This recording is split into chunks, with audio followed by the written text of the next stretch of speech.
coaching is you've already achieved some level of success, right? You are driving down the highway at 70 miles an hour, but everything's rattling. There might be a little smoke coming out of the hood. The door might fall off at any moment, and you're not allowed to pull over to fix it all. So today's conversation is a little different from the ones I normally do. It goes in so many different directions. And so I'd say that if you're someone who's really interested in how some of the unexpected things from our past culminate in the magic of some of our highest calling and highest good, this story is not one to be missed. This is someone who's extremely diverse and interesting and comes from the background of a desire to be a pilot and moved really far along to be a pastor and launched a lawn care company, did all these different things, and is now a business coach and is able to really see how all these things connect. So if you're someone that also is like, man, I'm so many different things, I haven't yet found my culminating point, or I have, and it's just cool to connect the dots when I look backwards. I just think this is just a really awesome story about an interesting person who's doing interesting stuff in the world. So I hope you enjoy. Hey everybody, our guest today brings over a decade of experience in founding, building, and selling startups. He also runs one of New York City's fastest growing coaching practices, serving an impressive roster of clients worldwide. With a firm belief in the power of authenticity, he empowers entrepreneurs and executives to embrace their true selves, to overcome challenges in leadership, fundraising, and growth, using personalized strategies and real-time adjustments informed by his own journey through the highs and lows of startup life. Please welcome my friend, Andy Ellwood. Thanks for being here, Andy. Hey, thanks for having me. All right, absolutely. So let's just dive in. We'll dive right into when you were little. What did you dream you'd be when you grew up? It was a pilot, a pastor, or a lawn care professional. I think that was kind of the progression that I moved through. Loved flying, thought it was cool. I remember in sixth grade, my first time on a plane by myself, and I was like, I could get into this. Grew up in a conservative Christian family in the buckle of the Bible Belt in North Texas, and so really admired the pastors that I knew, and so I was like, wow, I love what they're doing. But then also ran a lawn mowing business that I started when I was 12 years old, and almost didn't go to college because I was doing so well at that. In high school, I was making what most people make their first year out of college. And I was like, why would I go to college? So I had crews. I hired my younger brothers, their friends, kind of the entrepreneur in high school. And so it was kind of a combination of those three things at different moments along the way. Great. Well, let's break them apart. I'm actually curious to know, first, what was it about piloting that drew you to it? Yeah, there was a sense of adventure, and I wouldn't have said this when I was, younger, but there was like this sexiness of like being the one in control of being able to transport people to a place. I went on to, have a micro version of that as a professional bus driver when I was in college, and then selling private jets for Warren Buffett when I was in my mid-20s. So I got into the private aviation space, but through my sales skills, not through my piloting skills. But I just remember, stories of, pilots in military movies, stories of Amelia Earhart or Charles Lindbergh, different historical figures where they were pilots, being something that just continued to draw my attraction to it. But I think that also the idea of being, somebody who ushered people from one place to the next, and got to see the world in the process, was something that was really exciting to me. Fantastic. Well, how did that dovetail into the pastor desire / role? Yeah. So, I preached my first sermon when I was 14 years old, and was asked to share my story and got the chance to get up and talk for 30 minutes in front of a large crowd of people who'd all come together for a conference. And I really enjoyed that, piece of the puzzle, like kind of putting together the ideas. I entered a couple of speaking competitions, that were run by, church or church tangential organizations. And I just really loved the idea of like taking concepts and finding ways to explain them to a larger audience that maybe it stuck with them. And in the culture that I was raised in, you did that within the church. I like to joke, because my wife and I, we still watch American Idol, and we, just love the golden buzzers where people are like, you're making it all the way through, and we joke that American Idol is basically like the minor, is like the major leagues, and church is the minor leagues. like half the people on this season's American Idol, grew up singing in the church, and and kind of as a community pillar, right? Growing up in the 80s and 90s, like I did, it was a big part of where you got the chance to experience different things. And so when I've always been somebody who, from a very early age, said, "What's the top, and how do I get there?" And so within the confines of a church, it's the pastor. And so, I did a lot of things to position myself for that as an eventuality, going through high school. But eventually, when I did leave to go to college and study finance, I kind of had a little bit of a different point of view on where my vocation was. So before we move on to the questions on lawn care, I'm curious.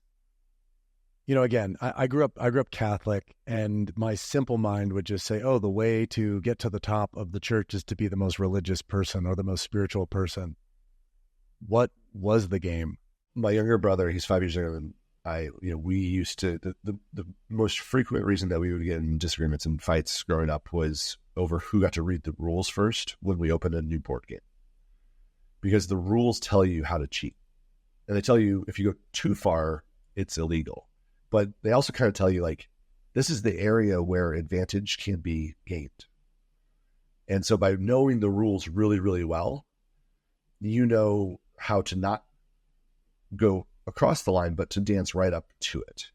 And I think that was something that, in hindsight, I did a lot when I was in high school. Like, I knew exactly what was going to, have somebody, tell me thank you for helping the children, in the Sunday school, or for memorizing more Bible verses in the Bible study competition.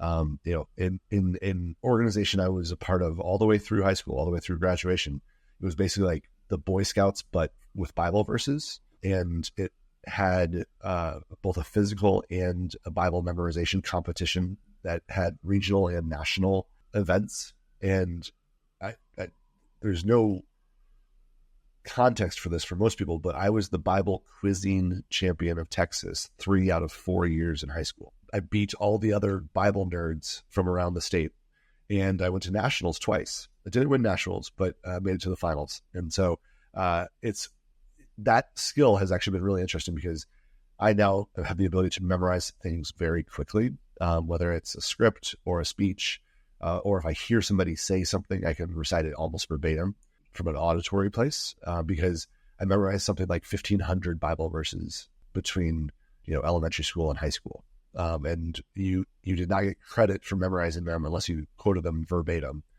literally word for word in the New King James translation of the Bible, and so they're still rattling around there somewhere in my head, and sometimes if I'm attending a service or I'm somewhere and somebody quotes a verse, I will be like, they missed a word. And I don't know what to do with that, but it is something that does happen. Wow, that's wild. I wouldn't want to go up against you. I'm curious about the idea of, like, when you win, did you feel a sense of pride when you were like, I'm the number one in the state? Yeah, the quizzing was a team. And so it was me and 3 other students. And we had a buzzer, and I was team captain. And so I knew what they knew. Right. So we would divide and conquer, the text that we were being quizzed on. And so, like, I knew that Andrew knew verses 1 through 4, and Grace knew verses 5 through 7, and Rachel knew, 8 through 12, and I knew 13 through 16 if we were studying, 1 Corinthians. And so if the answer was one of those things, we had our fingers on the buzzers stacked like this, 4 deep. And if they push, like, I'd make sure that it went through, but I also would buzz and get them in. And then we confer quickly, and then they'd stand up and say the trivia question or quote the verse. So there was a real fun sense of pride, of being able to kind of lead an academic team. The subject just happened to be the Bible. Were you able? I'm assuming most spiritual practice anchor back to humility. Were you able to maintain humility and be a crushing winner? That was where I learned how to act, and I was pretty good at acting. Got it. Okay. I watched how to do it, and I was definitely very, very proud of myself. I joke that I was raised with an overdeveloped sense of self-esteem. Like my mom literally taught the self-esteem class in fourth grade. She would come to class once a week and teach other kids, how to have better self-esteem. What school had this program, and why didn't I go to that school? It was Christie Elementary in Plano, Texas, circa 1987 to 92. And so mom would come in and teach the self-esteem class. And it's interesting because, in hindsight, like my parents are not, they're very, very humble people. And I don't think that they fully appreciate how much they've accomplished in their lives. My dad has a sense just because he's won a bunch of awards and things like that in, the field that he was in before his retirement, but he would always find a way to defer to somebody else. And so I saw that model for me, but I was also really, really like very competitive. We grew up in a family that we only played board games. Like we didn't watch TV unless it was to watch the Texas Rangers play baseball, but otherwise we were playing board games. We were playing Scrabble. We were playing cards. We competed against my cousins and my grandparents and, every version of card games. So we were a pretty competitive family. And church, in hindsight, I realized it was just a fun game that integrated with the way, the life that I was living as, a high schooler in North Texas. Would you bring the same like board game cheat, like not cheat, but cheat to the limit of what's actually okay? Would you do that with religious stuff as well? Oh, 100%. Yeah, I definitely had a version of life that was, that was not visible to others. Kind of like in my own thoughts, in my own head. But because, nobody was checking my work, I kind of was able to get away with it. And I knew how to make enough noise over here, with the good things that were publicly visible to not have to do too much work over here in private. So you said no one's checking your work. Now, again, let's dig a little bit into the spirituality piece or the religious piece, however you want to call it. At least, okay, I'm going to go Catholic. Like, I don't know much about many things when it comes to religion, but growing up Catholic, the idea was like, there's a man or a being or a God who's always knows what you're thinking, right? So even the thought is a sin and a violation. How can you substantiate that no one was checking your work when, like, did you believe that there was some being that knew all your thoughts and feelings and desires? Oh yeah. In the moment, I confessed everything all of the time. I was constantly, reminded of my sin. And, we used to, when we, go around and have prayer requests, some people would be like, pray for my grandmother. She's not feeling well. Pray for, our friend, they're going through divorce. And if you didn't want to say what your prayer request was, you could just say, I have an unspoken request. And everyone would just be like, oh, wow. I wonder what's going on with that person. But like the unspoken card was like the card you could play so that you didn't actually have to say out loud, like, that you were actually a degenerate teenager, and, doing things that were wrong, but God knew. But in hindsight, I've been able to kind of realize that I didn't fully take that seriously well, God knew. I was much more interested in what people could keep score on and keep tabs on. And somehow kind of had a little bit of moral relativism about exactly how much I was going to reveal and win. But I'm the oldest of four, and so I spent a lot of time on my own as the eldest, especially once I got my truck. I started saving up for my truck when I was 14 and bought it right after I turned 16, and then was kind of financially independent from that point forward with the lawnmower business until I got to college. And so, so I had a lot of time on my own that was unaccounted for, but nobody, there wasn't a whole lot of, as long as I was home by the time I was supposed to be home, and as long as I got my chores done and schoolwork done, my parents had three other, siblings that were at different stages of growth and development that were keeping them busy. So I was able to get away with it. Interesting. So it sounds like when you talk about this idea of like, I could say I have an unspoken experience, whatever. In your mind, that's like if someone gave you a full deck of wild cards in Uno, you could just keep on wild carding, just keep playing that hand. And it's, hey, look, it's an option. Why not? Why not take it to the limit? Yeah. Yeah. And I got caught a few times, but caught with like the most PG things, like I had my first drink on my 21st birthday, right? Like I wasn't out doing anything like, my dad's definition of integrity is assume that everything you do today will be on the front page of the newspaper tomorrow. Would you be okay with that? And, there were like smaller things that I was like, I probably shouldn't have done that. But I was genuinely a pretty good kid. But I wasn't fully aware of the range of hoops I was jumping through in my head to kind of be okay with and get away with the way that I chose to, use the freedom that I'd earned.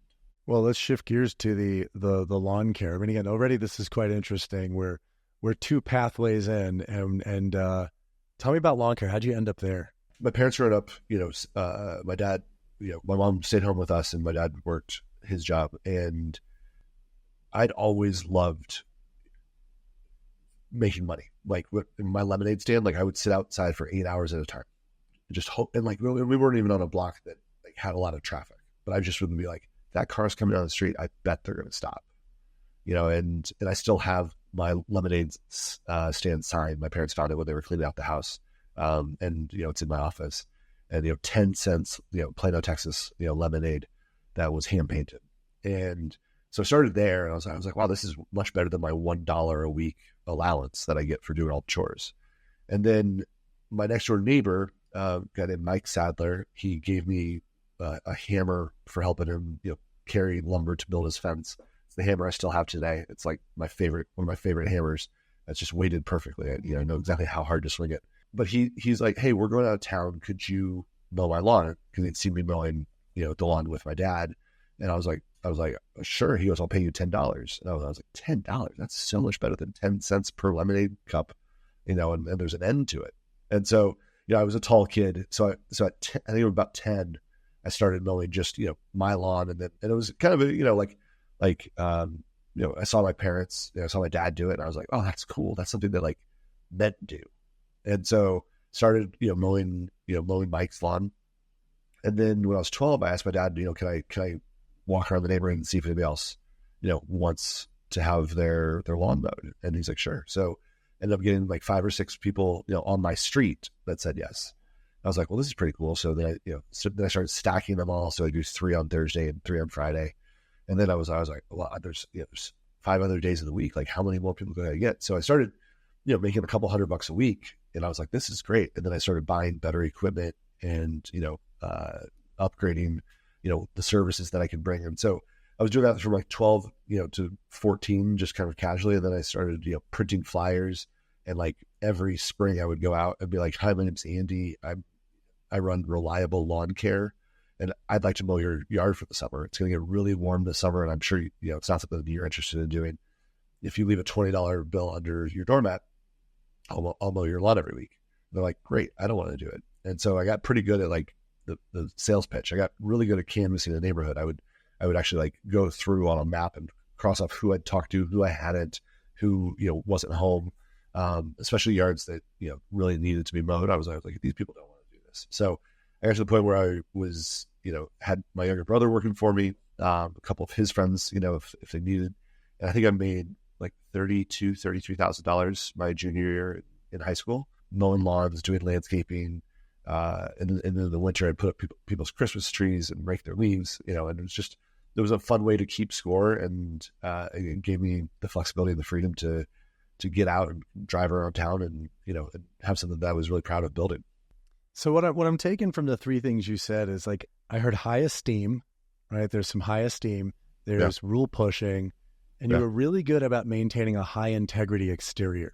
Great way to say it. Yeah, high integrity. You're a cult leader. Like you're basically a cult leader, right? And Texas based, no less. Come on. Yeah.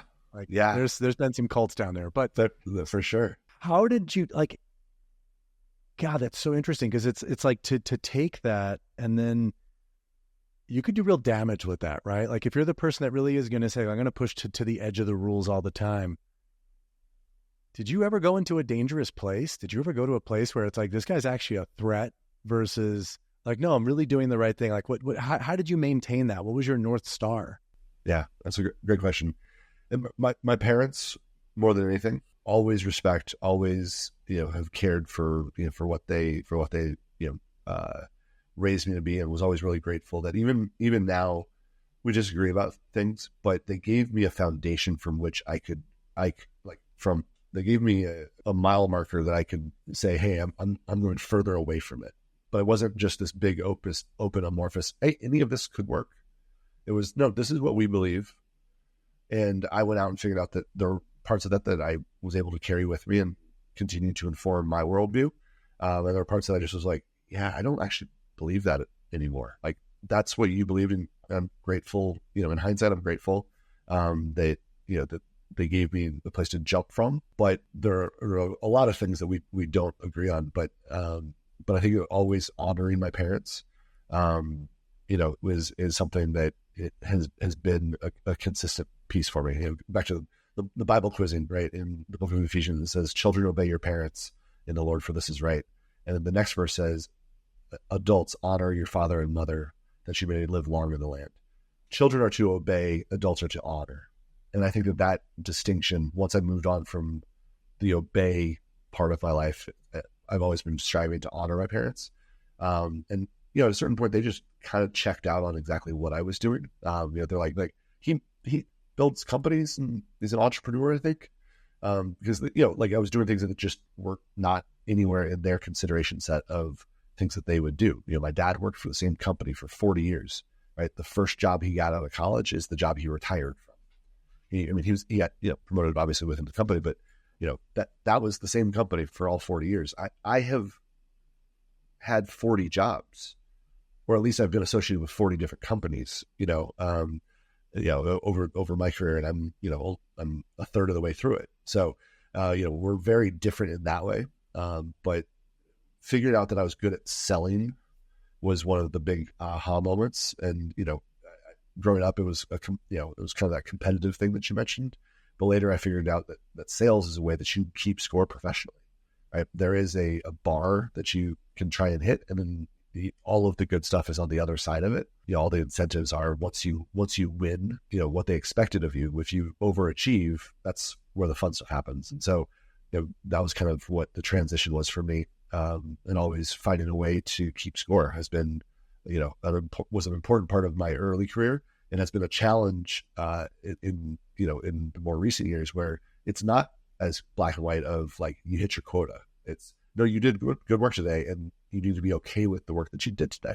So I remember reading some comment on, I think it was like a Reddit or Quora or something like that, and someone asked, "What's the easiest way to become a millionaire?" And the answer was so interesting. It was either be so insecure and feel so unworthy that you will fight for the rest of your life to earn external validation and make lots of money so you could throw it in other people's face and finally feel like you're enough. You never will feel like you're enough, but man, you will make a lot of money. Or be an artist and hope that you're in the lucky pool of people that nailed it on the thing that they love doing. Wow. And I'm curious to know, like, in the community of entrepreneurship, I do believe that more people are driven by insecurity. They're driven by trying to validate or prove something. There's a lack of self-worth. And it's like the amount of people that have said to me, I'm so afraid that if I felt worthy and I felt like I was enough and I felt fulfilled, I would just stop doing anything. Like I would have no reason to change the world. Wow. But you're someone that had this self-esteem at such a young age. So I'm curious, as someone who, you work with founders, you work with people that are running business, you coach people. Yep. How do you relate to someone who comes in and has no self-esteem, even though they're doing everything, right? They're probably very wealthy. They're probably very smart and successful. How do you relate to that? Yeah. I mean, in the coaching work that I do now, my job is to hold space for them to be more themselves, to become even more aware of who they are, and to lead from that place. I don't have a book. I don't have a method. I'm not trying to get you to go through my 12-step program. I'm there to walk alongside and to be an intellectual sparring partner, and to let people say the thing that they can't say to anybody else. I call it the container. When we have our coaching session, we're going to go in, and what happens in that container is 100% fair game. There's nothing you can't say. You can say, I want to quit my own company, and I might do it tomorrow. And just to hear you say it out loud. Have had that happen more than a couple times. But sometimes to externalize the thought in the container we can then do something with it, right? We can see, should we give it more oxygen? Is that a reoccurring thing that we should come back to? But meeting people where they are is the thing that I love doing the most, and helping people get to a true understanding of what's really going on in that moment, in that experience that they're having, is where my background as an entrepreneur and some of the self-esteem that I have allows me to hold a lot of space if a lot of space is needed.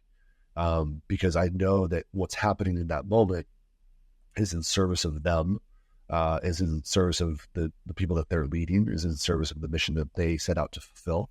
And so I try and screen for it actually a lot in my my chemistry conversations with people before we decide if we want to work together. You know, I need to know, like, are they ready to do this work?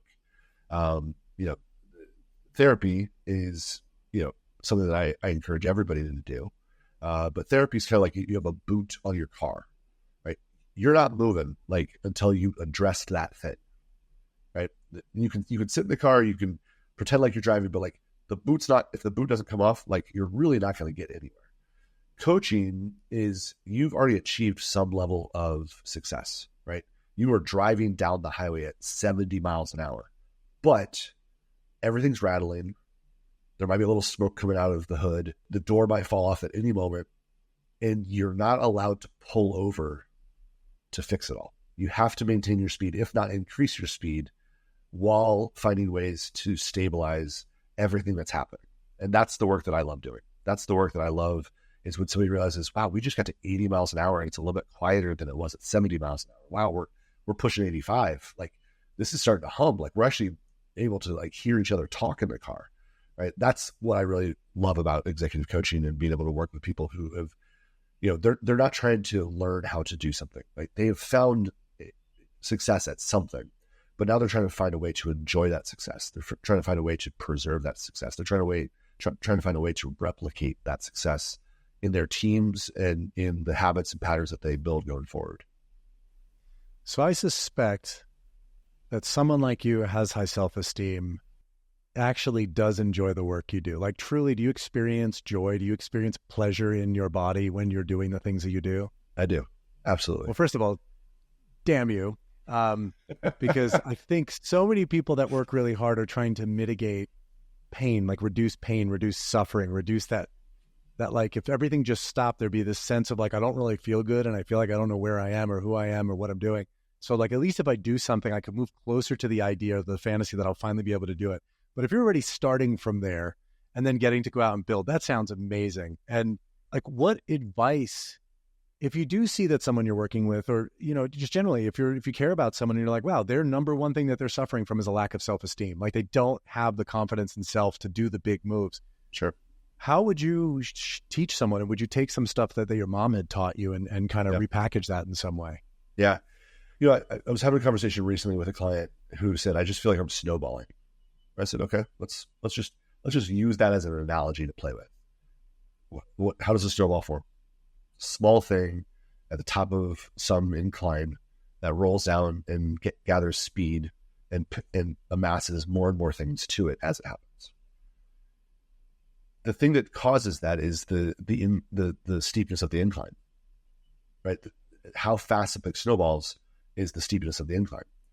So I said, let's talk about what this inclination is that you have. Well, it's this, and it's this, and it's this, and it's this, and it's this. Okay. Well, those are actually all 5 different triangles that you've stacked on top of each other. And yeah, that's a really steep incline, but let's pull those out and let's deal with each component part on its own. And if things snowball down that slightly smaller gradient, no problem, right? We can control the speed there. But it's when we stack everything and say, I'm like, it's over, like everything's wrong.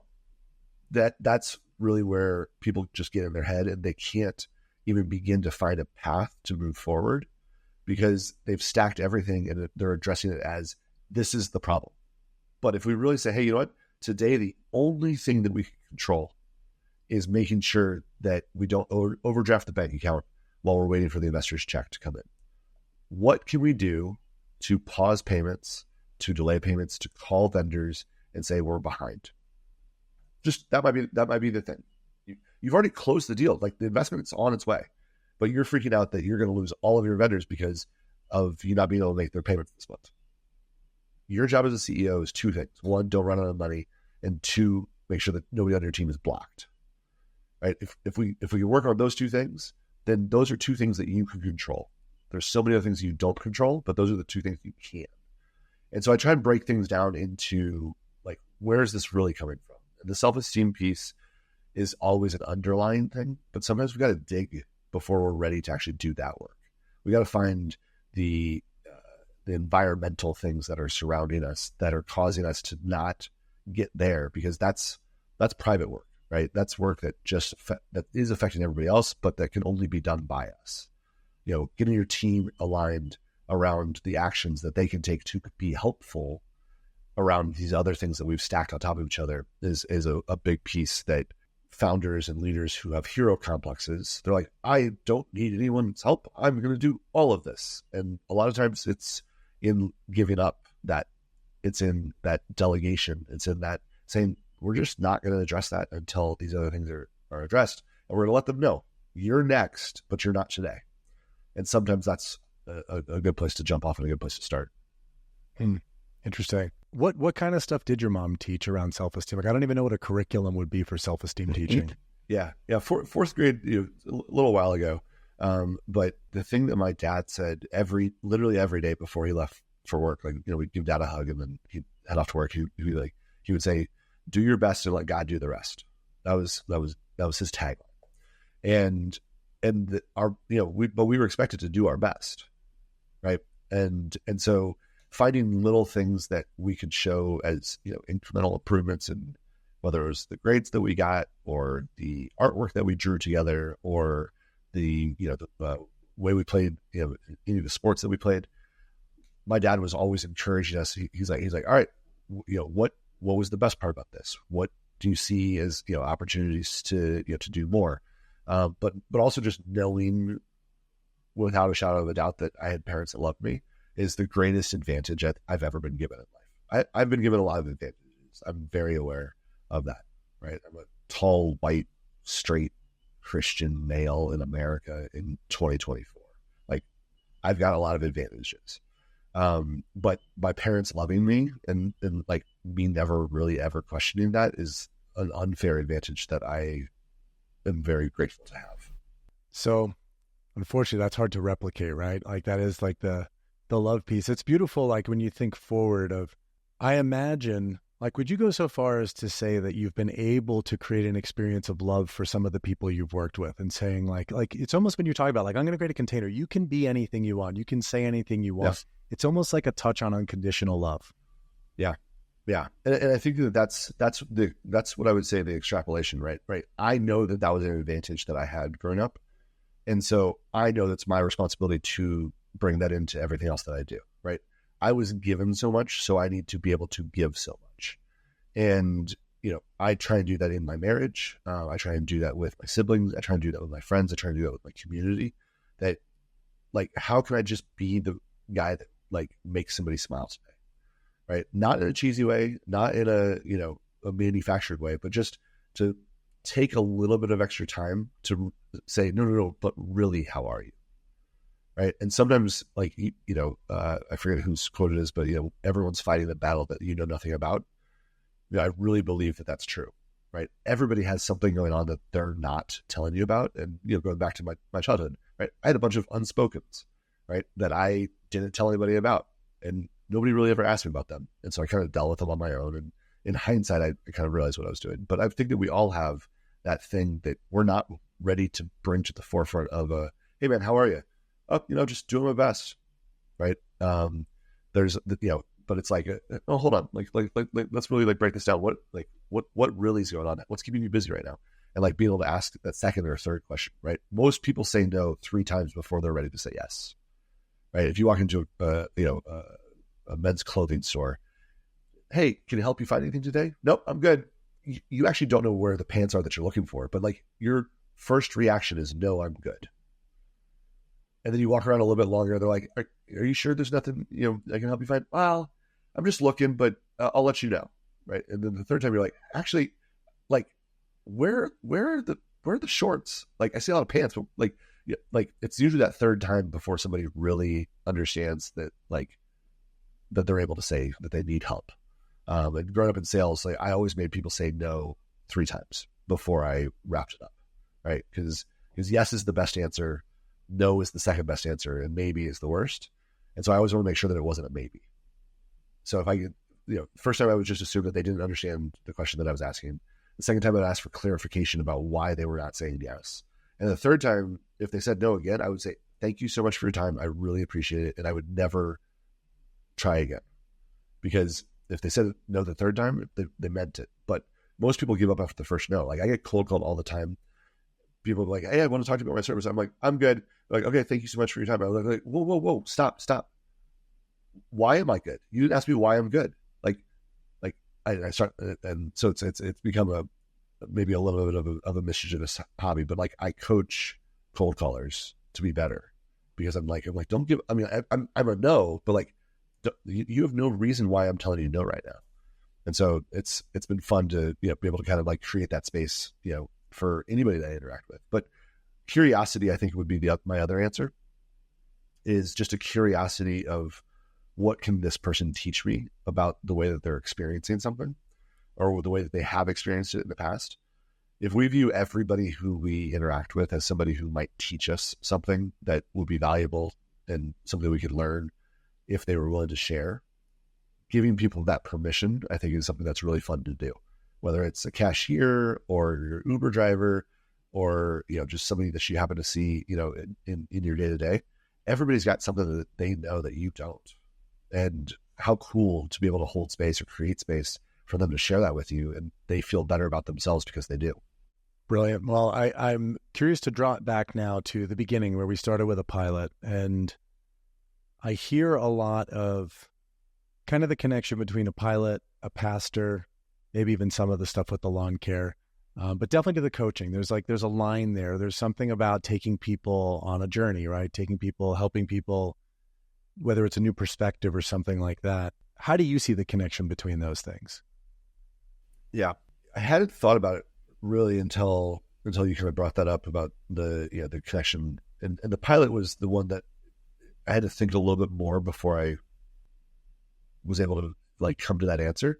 Because pastor and lawn care professional, like I've got trophies for both. But I never actually did anything directly as a pilot. But there is something about, especially in private aviation, where I can help you get to a place that you would not be able to get any other way, because we can pick the right aircraft for that journey.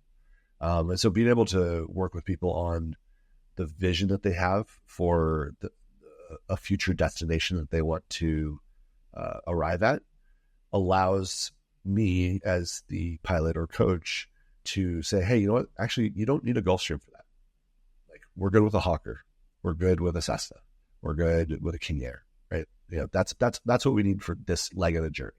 Now we can, if we're bringing a bunch more people with us, and you want to be able to stand up on the plane, no problem. We can get that aircraft too. But if that's not what your vision is, and that's kind of the connection that I feel is there. But then also to be able to divert, midair, to be able to understand, hey, you know what? We're still going west, but we're not going to Denver anymore. We're going to Albuquerque. Okay, no problem. We're still going west. Like, we're not going back. And I think that sometimes that's where people get paralyzed, is they're like, I don't know if I want to go to Los Angeles, San Francisco, or Seattle. No problem. Just drive out the Holland Tunnel. You're going west. Like, all of those are west. And it's okay to just make it to Montclair, New Jersey today. That's it. If you get to Montclair, New Jersey, then we can confirm we still want to go west. No problem. All right. Let's hop on the turnpike, and we're gonna pick it up in Philadelphia. Cool. That's the next step. Sometimes that's all but a 1 degree difference in the decision-making process. If you're leaving if you're leaving from Barcelona, 1 degree difference as a ship is New York City or Buenos Aires. If you just keep making that 1% difference, you're still going west, but you got to make those decisions as you go, and being able to help people know, hey, this is a moment where we do have to make a decision. Like this is a fork in the road, and letting people know that that's where you are. Both of them still go west, but one of them's going to go the northern route, one of them's going to go the southern route. That's kind of what feels true about, what I said earlier about, being a pilot that helps people get from one destination to the next. Yeah. I mean, I hear it even when you were talking about the incline, right? When you were like, well, there's 5 things at the same time. Let's tease it apart and start to break it down to its fundamentals. I imagine that there is a lot of the ways we psych ourselves out and we make a bigger monster than's there. But I like that a lot. It's like, hey, you just need to get to New Jersey today, which I would never say to anyone, but it's like just the idea. It's like, I just need to get one step in that direction. You'll kind of figure out as you go, because from the vantage point of where you are, you'll never have additional information. You'll never understand any other inclinations you have. Yeah. If you're just stuck where you are. That's really neat. And I know when we've chatted before, you talked a little bit about, being a pastor, you were able to, is it about like storytelling? Is it about getting people to believe in something? Like what is it about that? It's in some ways it was an early version of sales, the ability to convince somebody of something that they didn't know previously, and to convince them that it was true. I think that a really interesting venture capital mandate and strategy would be to only invest in people who grew up in youth group.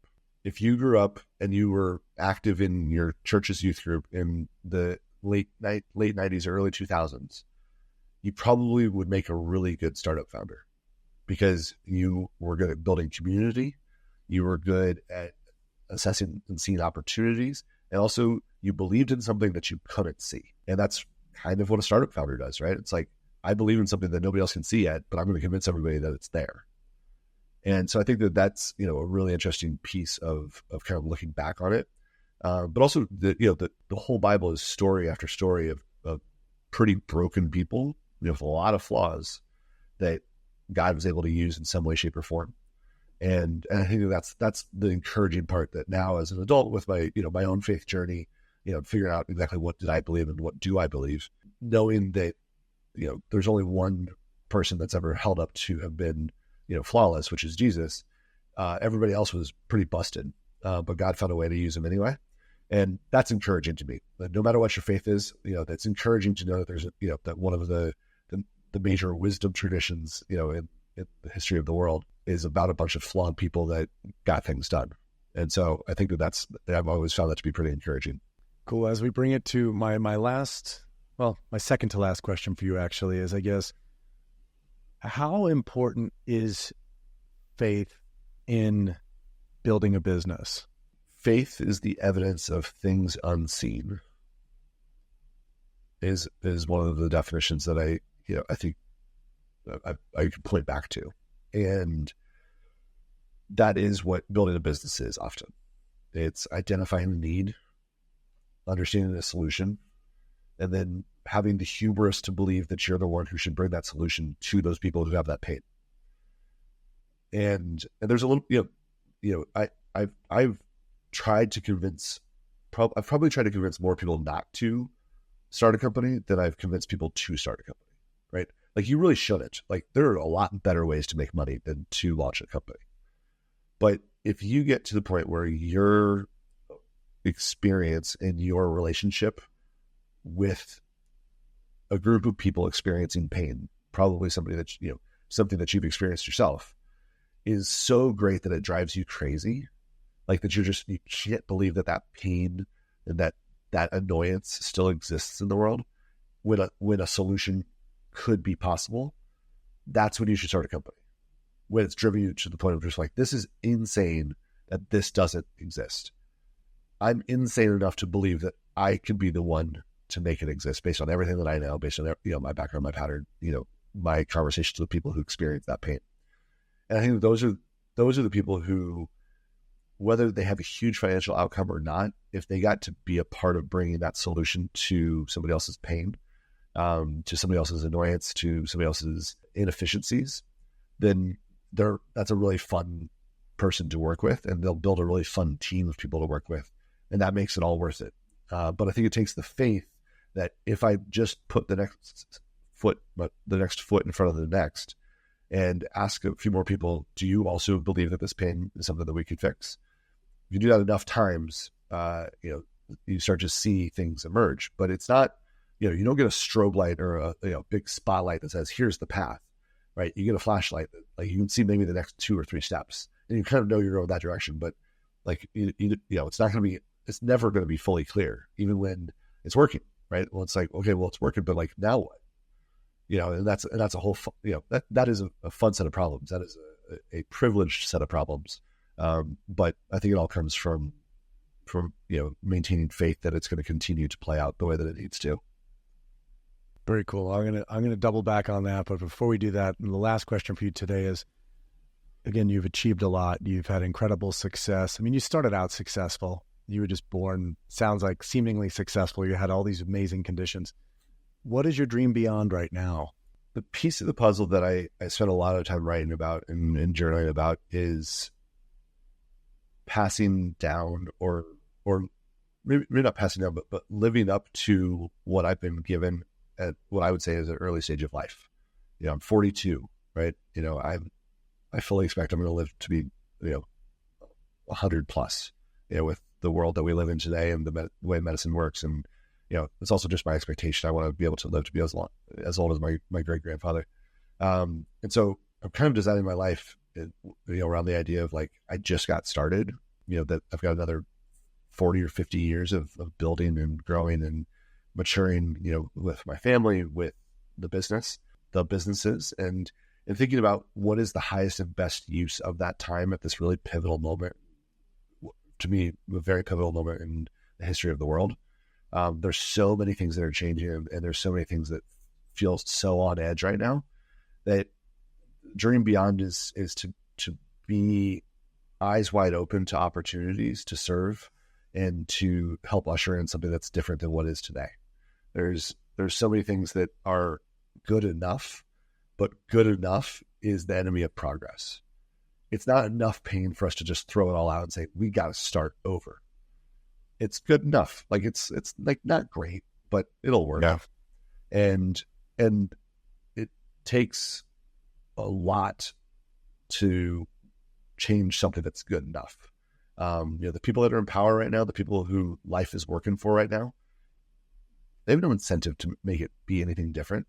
But there's a lot of people who, the way the world's set up right now isn't working for them. And I feel an obligation and a joy in saying, I've been positioned in a way that if I can help alleviate some of that pain for some of those people and help usher in new institutions or new companies or new ways of thinking, that would allow them to unlock, a new version that is better than good enough, then that's something I want to do. And right now, the most scalable way for me to do that is through my executive coaching.